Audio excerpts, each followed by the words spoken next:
What if Sherlock Holmes had supernatural powers? What if instead of investigating normal criminals, he investigated the supernatural? On this episode of the Formula Podcast, I got an opportunity to sit down with Jackaby author William Ritter. Jackaby is the story of a detective who investigates the supernatural, very much like a Sherlock Holmes type character.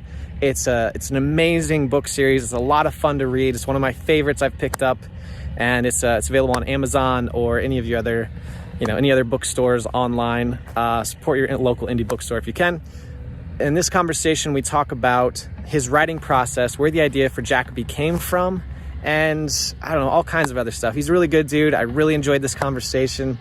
I had a lot of takeaways from it, and I hope you do as well. So without me rambling on any further, let's get this show started with William Ritter.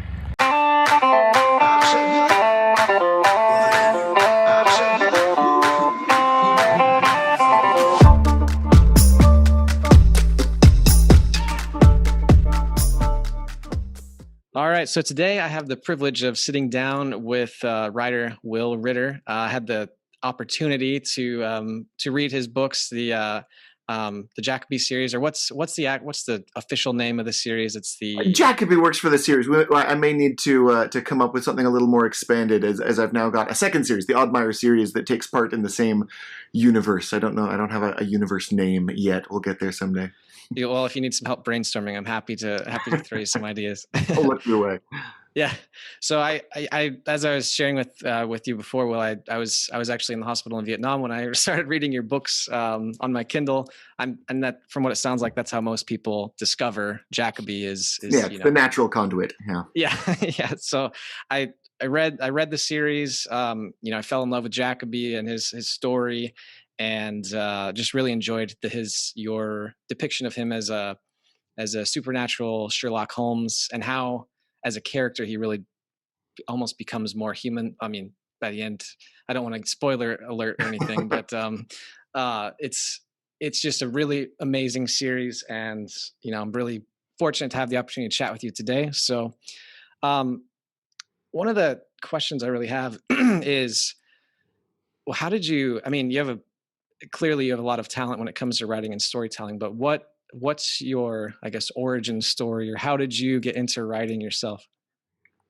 I don't have really a clean line between when I went from sort of making things up and writing poems and comics and things like I've been doing since I was a kid, to feeling like, I'm good enough now and people will pay me for this and they should pay me for this, and having that sort of confidence of an actual, a real author. In fact, I do read it right here. I've got some books on my shelf from when I was in elementary school. They're Ninja Turtles: Shredder's Revenge and Batman Meets the Prince, fully illustrated by yours truly, with some sweet illustrations there. Laminated in construction paper from back when I was in elementary school. So like things like this I've been doing forever. I've got little short stories and things that I have written throughout my life, and comics and poems and things. And at one point, I graduated college. I had a degree in English. I got certificates in creative writing and folklore, and I was waiting tables, because that's what you do with a degree in English and certificates in folklore. And I started writing this story. Actually, sort of the background behind Jackaby was that I had been teaching mythology and working with a fellow teacher who taught science, and he was doing a forensic science class, and we were talking about, wouldn't it be cool to do a class where we taught fiction about detectives and mysteries and murders, and then taught the forensics that kind of actually went behind that and how we would solve those in modern times. And I thought that was so cool. What a fun idea. This teacher was super fun and interesting. And so I started reading up on these, great classics. I was reading the Japan mysteries and the Sherlock mysteries and, Agatha Christie stories and things. And then that job stopped being a possibility. And so I had all these ideas bouncing around in my head, and my own, the mythology that I had been teaching. And sort of from that came this idea about this magical detective. And so having this idea in my head, started writing it, and I treated it exactly the same way I would treat, drawing a picture of a giraffe with a top hat or whatever. Like, it was a fun thing that I put some effort into, and I'm like, I got done, and I put it on the shelf, and it was my wife who was like, no, maybe let's take that off the shelf, and why don't you try pitching it and putting it out there? And so I did, and it was at the time that Hurricane Sandy was buffeting the East Coast, and things were blacking out all over the place, and so I sent this submission out, and again, weirdly, you were in the East when you discovered it. I was in Japan when I finished writing and started submitting, and so I was 16-hour time difference or so from New York, and then New York was blacking out. So I assumed all of these people that I was querying were probably either dead or definitely not interested in reading my silly story about a detective.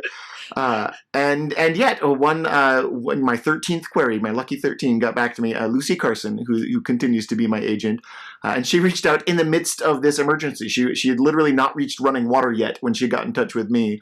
And she has represented the book ever since. She's done a stellar job. She gives me sort of good, sort of minor editorial advice for things that might sort of bring it up to snuff before submitting it. And then we were able to submit that first manuscript out to a handful of editors, and it went to auction, and I got a chance to work with Elise Howard, who I love. She's the editor at Algonquin Young Readers, and she is phenomenal. And so I'll continue selling her books as long as she's willing to buy them, and she's fantastic. So yeah, that was kind of the unexpected journey of starting to publish. Really came from just enjoying stories and enjoying writing, and having someone in my life who was there to say, maybe go further. All right, I have a few questions from that. So Yeah. one is so you said something at the end that just gave me a second one, but the first one I have is, do you find that your best creative material comes from when you're just having fun and just kind of throwing something together without necessarily thinking like, I'm going to turn this into a bestseller? You know what I'm trying to ask? Yeah. To a degree, yeah. There's the two fields of thought on that. The two sort of contrary ideas are that you are either a plotter or a pantser, that you either come up with the sort of the bullet points and you know exactly where you're going and you have a really clean story, or you're a seat of your pants, sort of whatever happens, whatever comes next. And generally, when I go completely by the seat of my pants, it lacks structure and it's not as good. But if I try to stick to a really rigid structure, it gets dull and I just get bored. I wrote a blog about this years ago called F It Zombies that wound up being a part of The Dire King, in fact, the last book in the Jackaby series, which has zombies in it. No big spoiler there. But they were not in the original draft. They weren't in the outline that I got approved by my editor. They weren't in what I had been paid to write.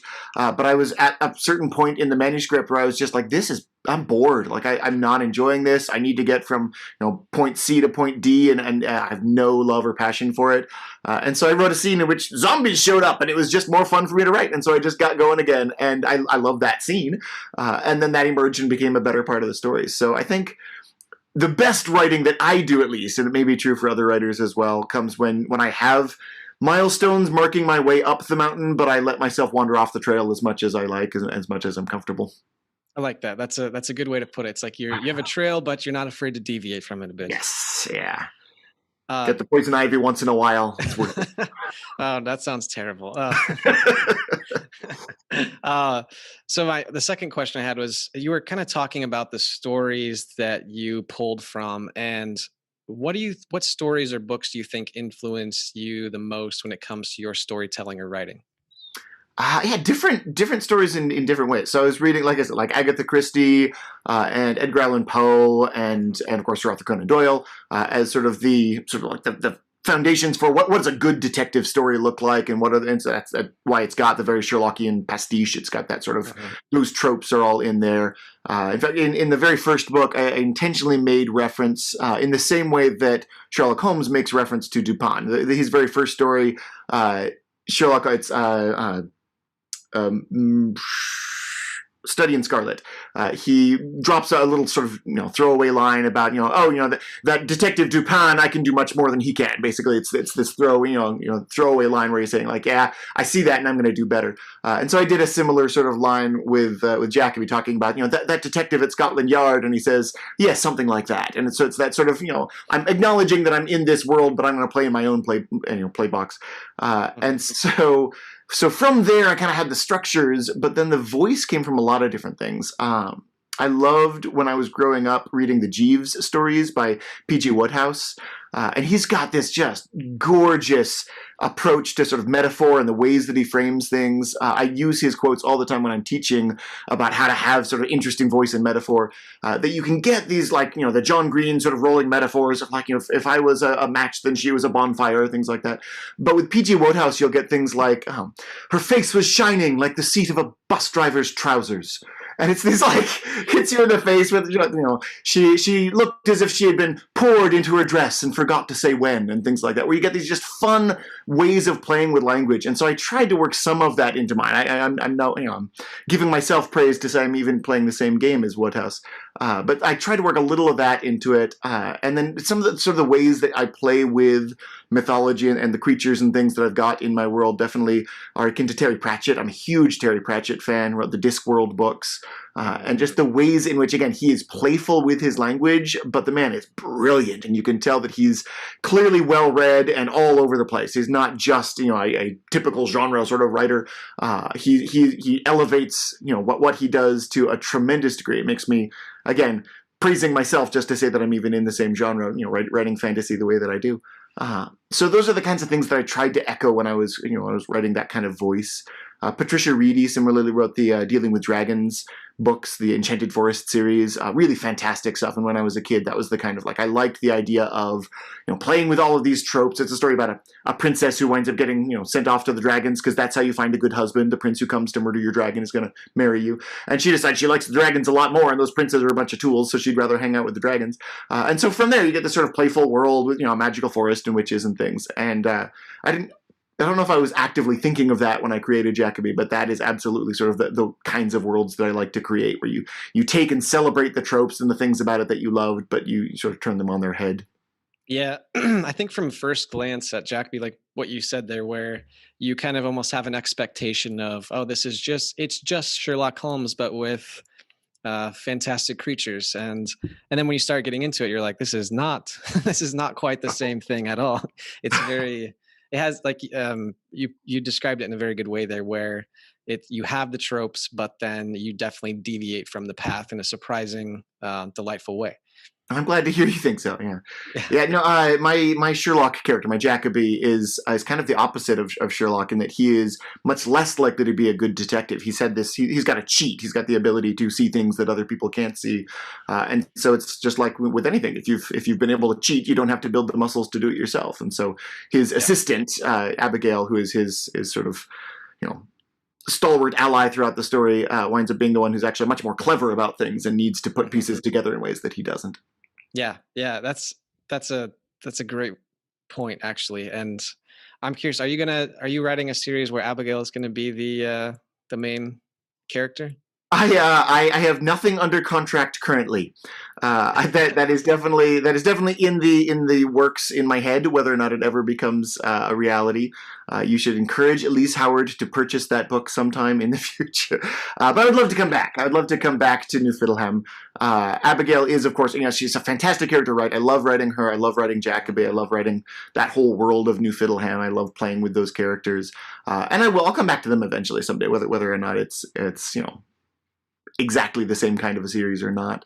Yeah. Right now, I am about 100 miles away in a little town called Ensborough. So the town of the town of Ensborough, the story of the Oddmire, takes place in the same universe. And in fact, there's mention of New Fiddleham up the road, and people who have visited Glanville and other things that are mentioned in the Jackaby series. So it takes place in the same world at about the same time. In fact, some of the events that happen in the Dire King influence the very beginnings of what's happening in Changeling. And so those characters are now sort of, I've finished my third, though that one's not out in the world yet, and that'll be sort of the end cap of that series. And then I'd love to, again, I love those characters as well, so we might see some sort of mixing of them, because it's easy enough to do in this shared universe. Yeah, that's awesome. I could eventually see, maybe I'm trying to think of, is it like the Wheel of Time? They have like 40 books or something ridiculous. Yeah. Is that Pratchett is much the same. Oh, sorry. Is that the aim that you have? Is that your goal, is to have a long running series like that? I would love to kind of play with something like that. I think I lean more toward, again, Terry Pratchett, who I'm a big fan of, and he's got sort of series that squished together rather than having one sort of continuous 1, 2, 3, 4 sort of series. So he'll have things like his cops, his sort of, his beat cop group are the Guard, and they're fun, and you can read sort of their stories and get into them. And then he'll have another story completely about this guy who's sort of a cheeky thief, and you'll see the same characters. In fact, that will be the character who's chasing you in this story, sort of the antagonist in this story, and there's the protagonist in that story. And so all of the characters kind of exist in the same worlds, and you can read just one. You can read just the witches, or just the wizards, or just the cops, or just the thief.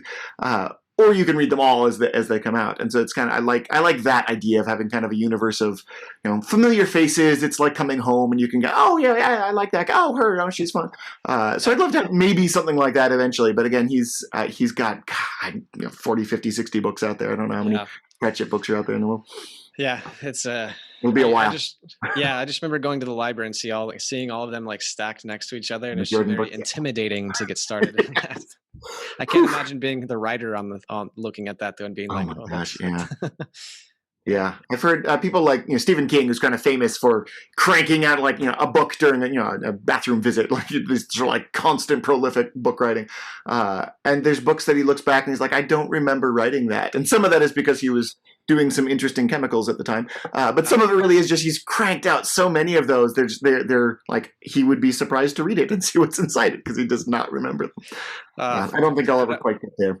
To put out that much work would just be unreal. Did you always want to be a writer? Was that kind of your dream as a kid growing up? I liked the idea. I mean, I thought of it, I think, in the same way that I thought of, like, I want to be an actor and I want to be a fireman. Like, it was one of those, like, it was a cool thing that would be fun to do. I don't know that I ever fully took it seriously. I went to school not knowing at all what I wanted to do with my future. And so I became an English major because I liked stories and I liked reading and I liked getting into that. And now I'm an English teacher, which is the natural thing to do with that. And I love teaching, but I didn't know that I was going to be an English teacher when I was starting out either. It was just sort of finding the excuse to do the things that I liked doing. But I knew I wanted to be creative in some way. And I guess in the back of my mind, in a big way, I always sort of assumed that would be, I'd work the desk job and I'd work in the office and I'd file papers or whatever. And then I'd come home and do my creative things. And that would be super cool and like having a hobby. So the fact that I can get paid to do it is just cherry on top. Yeah, it sounds like everybody's dream is to like get paid to do something they love. So yeah, it worked out for you, it seems like. Not too shabby. Yeah. Keep doing it as long as they keep paying me. Yeah, well, let's hope so. I mean, I'm looking forward to whatever comes out next. I actually haven't read the next series, so I will definitely see. My issue though is when I start reading something, it's like I'm very addictive to the story, and I'm like, I want to know how it ends. You want to cruise through the end, yeah. Yeah, and I'm thinking of who wrote Game of Thrones. George R. Martin. Yeah. I'm like, George, finish the books, man. Come on, right? You got to be better than the TV series at least. Let's go. Whew. Yeah, this takes time. Yeah. One of the, I feel like I have a lot of conversations with people about, if they could do anything, and what would they do? And one of the answers a lot of people say is, well, I'd write fiction, or I would be a writer of some sort or something. And I'm assuming in your role, you probably get a lot of students who ask you how they can do that, or people will ask you how they can write or be a writer as well. What would you tell someone that comes up and says, basically, Will, I want to be a writer at some point. How do I get there? What do I do? Yeah. I mean, that's definitely, it's one of those fun things that is impossible until it's not. And then it's just a reality. And so for me, when I was getting started, it was important to justify taking the time to do it, because that's, I think, one of the biggest things holding people back is, like, I was teaching and everyone else, you got a job, got that thing that you need to do in order to put food on your table and all that. And you wind up feeling guilty about the things like, this is like me, watching soap opera or something. Like, this is me, my guilty pleasure is writing this story. And you need to sort of shift that and allow yourself to feel like this is something that you can do and that you should be doing. And honestly, I mean, it's cheaper than therapy and it's cheaper than writing seminars, and you learn a lot, and it can be cathartic in the same ways as both of those.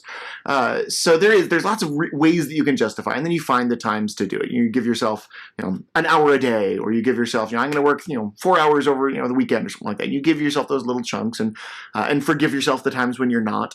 There's lots of things that bounce around, the sort of bumper sticker kinds of quotes of saying things like, if you're not writing, you're not a writer. And that's a load of crap, because there's plenty of writers who spend months and months and months not writing and then hammer something out quickly. And there's other writers who write half an hour a day because that's what they can do and that's what they put in.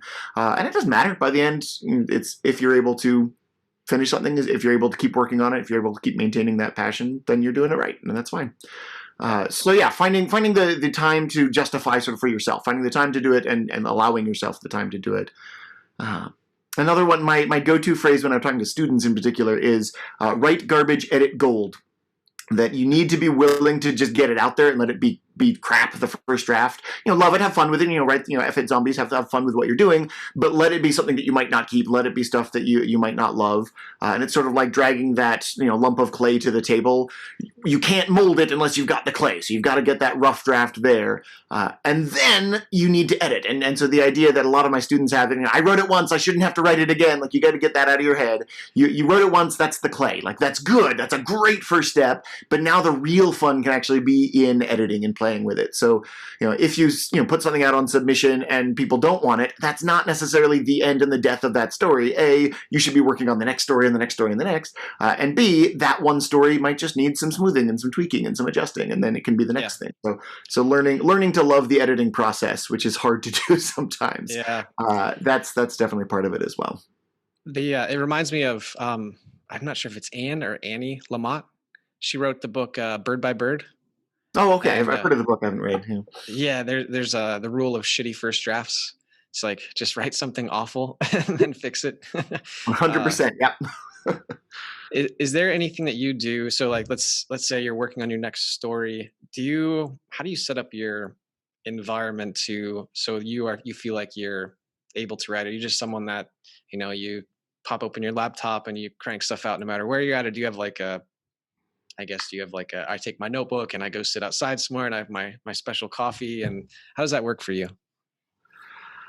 Different ways for different books, I guess. I like to do scene studies and things I like, typing on a typewriter if I can. I've got a handful pen over to my little green typewriter hanging out with. And you have a Mandalorian. With my Mandalorian and Grogu hanging out with each other over there. Yeah. And I've got actually up here, this princess. She's a Royal 10 from 1919. She's a lovely typewriter.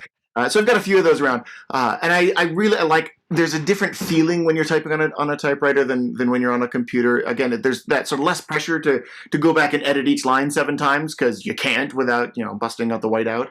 So instead, you kind of let yourself just write a first draft, which is for me when I'm doing just sort of character studies and I'm just sort of exploring the world a little bit, is really nice. So I've got big old stacks of paper of those that have gone into several of my books. Once I get past that point, though, once I really am at the sort of creating an active draft that I want to be working on, I tend to do that on a computer because I like to be able to edit and go back. I work on a Mac and I hate Word for Mac. I really hope you're not sponsored or anything, but I hate Word for Mac because it crashes on me whenever I'm doing a really large project, especially with comments all throughout. It kills the whatever thing is running that program. So I tend to do more of my stuff. I've got Scrivener now, which I love. Scrivener has been working really nicely for me, but of course it doesn't share with anyone else. So I can't just send it on an email in Scrivener. So I have to then translate it to Word for Mac. I've used lots of different programs like that. But generally, I do most of my writing on a computer. I like to have a relatively quiet space. I've got some noise-canceling headphones, especially like right now we're all in quarantine. I've got 2 kids at home and life happening around me. It's not their fault. So having something to kind of cancel out that noise is good. And then I also, I've got whiteboards around me, and I like to do the crazy person, beautiful mind thing of having lots of different, things connected and lines connecting them. And I've even done the threads and the connected things on a corkboard kind of thing. Because I'm a very visual thinker. And so being able to see, okay, that chapter leading to that chapter, I'm going to add something here and leave a note for myself that needs to go in, that sort of thing. So I like having those sort of all around me, and then the draft itself on the computer so I can plug away. Oh, that's cool. That's that was making me laugh when you're doing the detective board with the pinups and everything. Very much. Trying to. I'm going to edit this part out. I'm just thinking out loud about it's the beauty of having a editor.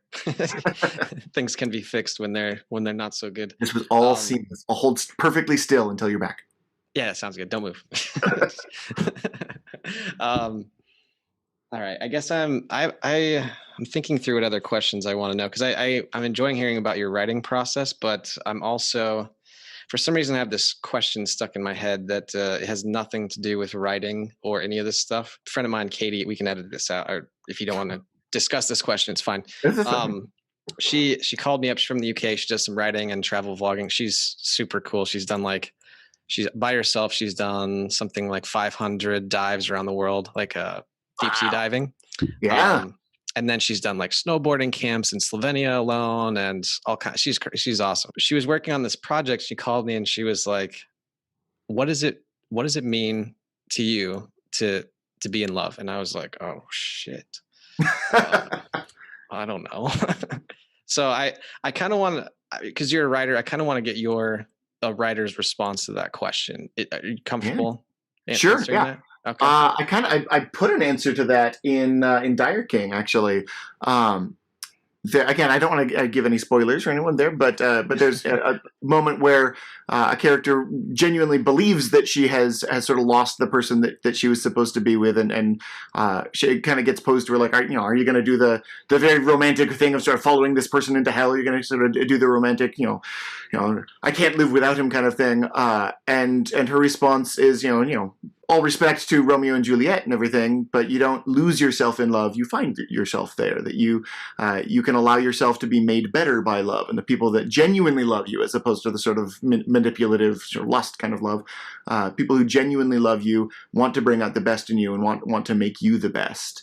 And especially when I work with teenagers a lot, and you get a lot of that that's the Romeo and Juliet age, where it's very easy to feel romantic and want to just sort of throw away everything that there is about me in order to love you. And that's where you get the sort of the Bella Swan characters, where it's like, I will give up all of my life 100% in order to be with this person that I don't really know anything about.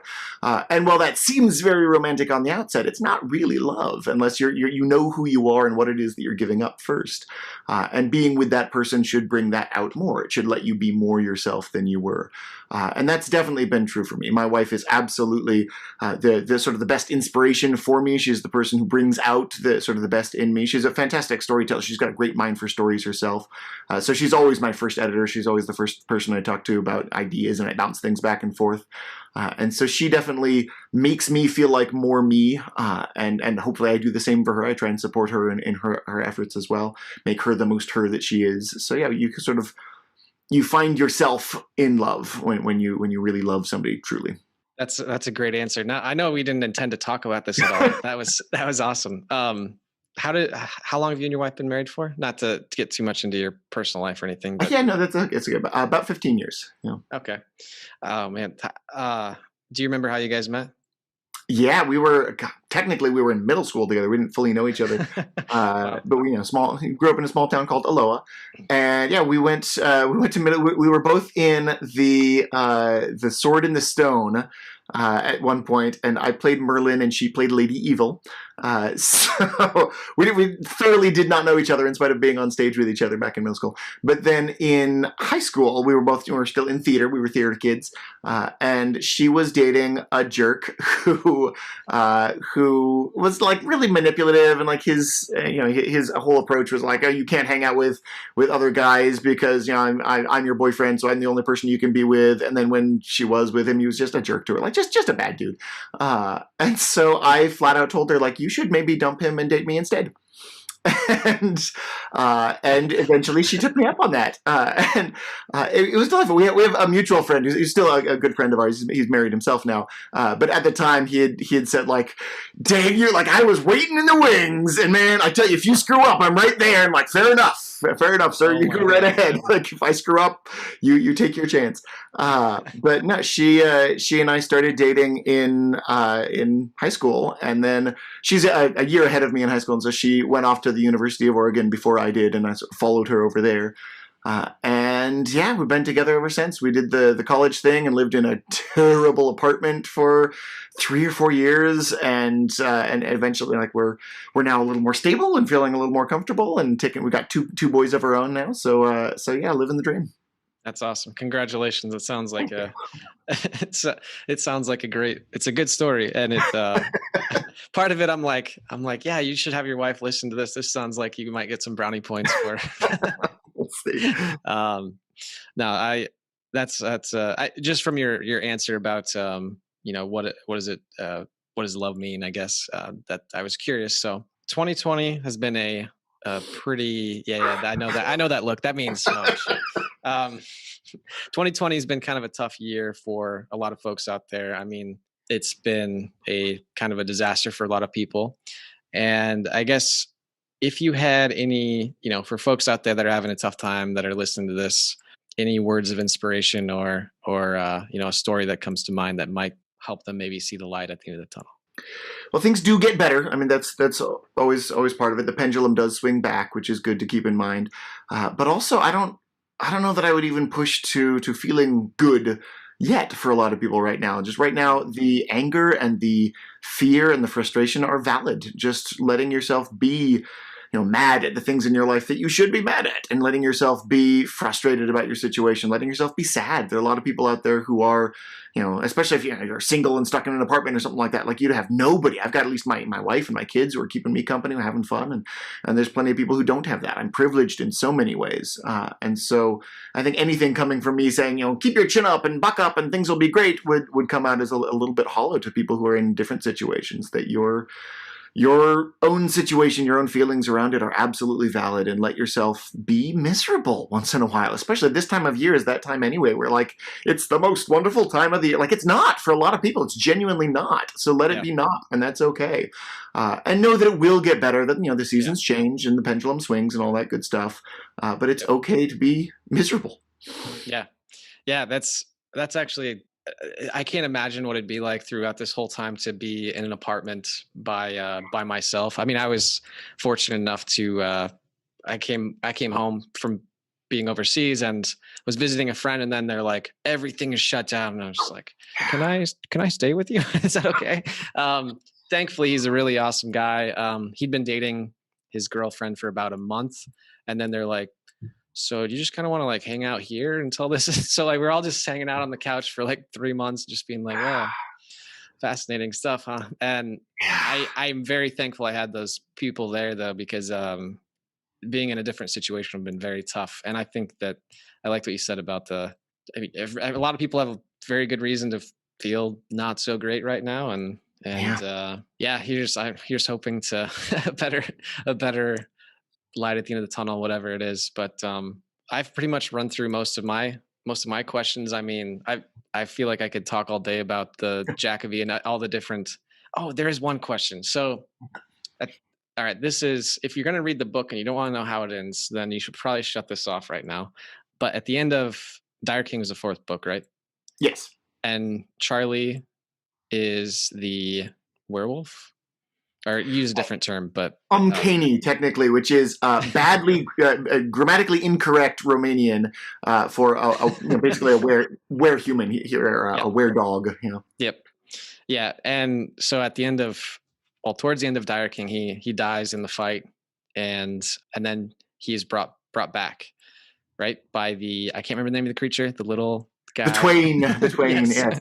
The Twain brings him back. It kind of reminded me of, have you read Hyperion by Dan Simmons? That Hyperion Cantos? Oh, it's phenomenal series. Ages ago, I think.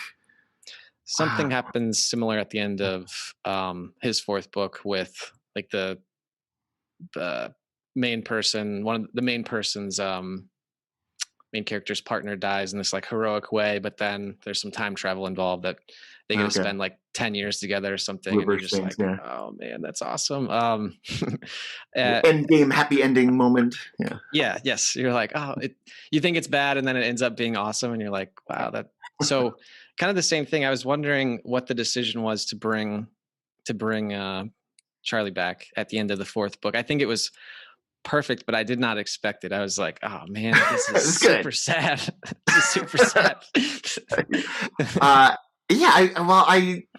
wanted to do multiple things with it. I wanted to deal with sort of the emotions and the feelings of going through, letting Rook really be herself, letting her not be dependent on one person or another, letting her go through that sort of emotional process of loss and grief and have it be directed in healthy ways. But at the same time, there's enough garbage in the world. Like love good books that end tragically. I think there's good merits in tragedies. But as a teacher, one of the things that I'm constantly fighting my peers about is that comedies have merit too. Like it's okay to read something that has a happy ending. Like you can give students the idea that when you read a book, they can end it feeling good instead of feeling miserable. Because one of the things that we as English teachers often do is we teach lots of lessons. This is a theme and this is a metaphor. And one of the lessons that we teach is that reading is painful. And that's not a good message to teach students who are just developing the ability to read. So part of my decision in that one was really just I don't think that it needs to be a tragedy in order to feel meaningful. And in fact, sometimes it can feel all the more meaningful, as I hope that one does at the end. We get that moment where it really is, I sort of cut things off just as the emotions were spiking for that, and for just that reason. Like I want it to feel like, there are plenty of books that end with that hard, like, oh, my father is dead, or, whatever. You get those hard endings, which are good and real and powerful, but it's okay to end on hope. It's okay to end on happy. It's okay to end, without everybody dead. Although it's been pointed out to me since that of my main cast, all of the 4 characters who make an appearance on the covers themselves, all of them have died and returned in some way. So in completely different ways also. But apparently like killing my characters, but I can't stick to it. And you and George Martin, man, come on. That's funny. No, I did enjoy the ending, and I thought that it was like you're like, I'm thinking in my head of like a picture of like, oh, you have this very low feeling, and then you it's like a bittersweet end, and then all of a sudden you're just like, oh shit, that's awesome. and you go away feeling, you feel much better than, I think if you would have just ended it at that point. I hope so. I do get a lot of comments about people I think happily furious at me for toying with their emotions, which is exactly what I'm doing with that ending. So I'm happy to do it. Of course, you wouldn't be a good writer if you didn't toy with some people's emotions sometimes. Oh, that's funny. Well, I really appreciate you stopping by to chat, and I've enjoyed reading your stuff. I'm looking forward to. I'll have to pick up the other series as well, because I didn't realize it was written in the same universe. Yeah, it's middle grade rather than YA, so it's definitely it's sort of a intentionally lower level read, lower Lexile level read.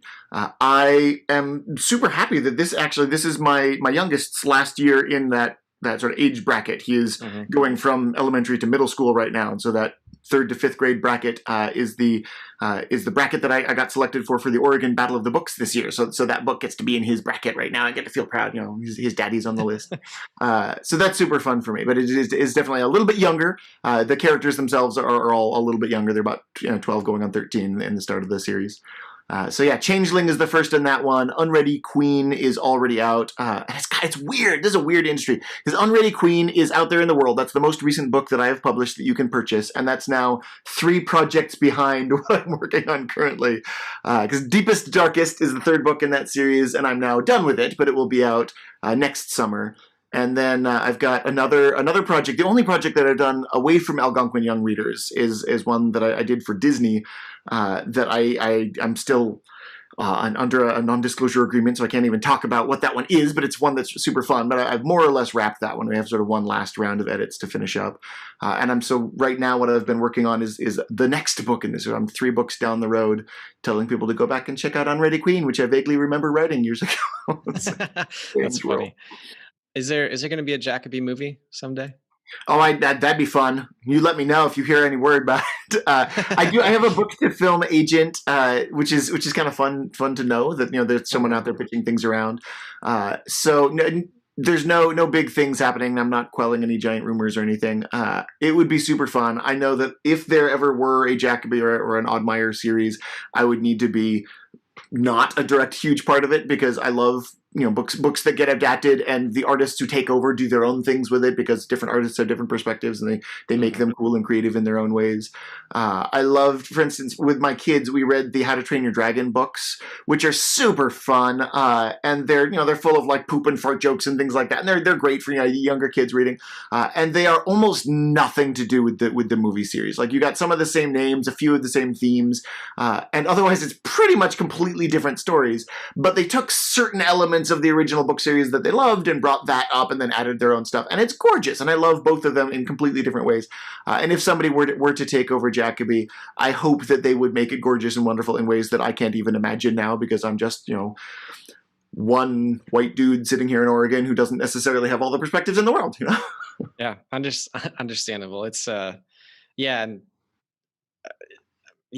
make a lot of good points. I'm not going to jump into all of them, but I'm with you. I think it's cool when people take something that, you were the artist on the written version, and somebody taking that source material and then creating something new and amazing and like an evolution of it. I guess that's more adapted to film than text. But all right, is there anything else that I know you talked about that new book series. You got sounds like you have some other secret projects going on that you can't talk about yet, but I'm looking forward to seeing what those are. Anything else, any other messages or anything you want to leave the audience with? Yeah, y'all, stay safe. Black Lives Matter. Be kind to each other. And 2021 is just around the corner. Let's cross our fingers and knock wood and hope that it's a good one. Hey, thanks for tuning into this episode. Really appreciate you taking the time to check it out. Now, if you found any value in this episode or in any of our others, make sure and subscribe if you're watching our YouTube channel.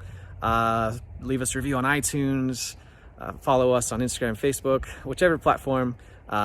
Means a lot to us, and we'll be able to reach more people with some of these fun and interesting stories and guests. So anyways, thanks for taking the time, and I will see you next time.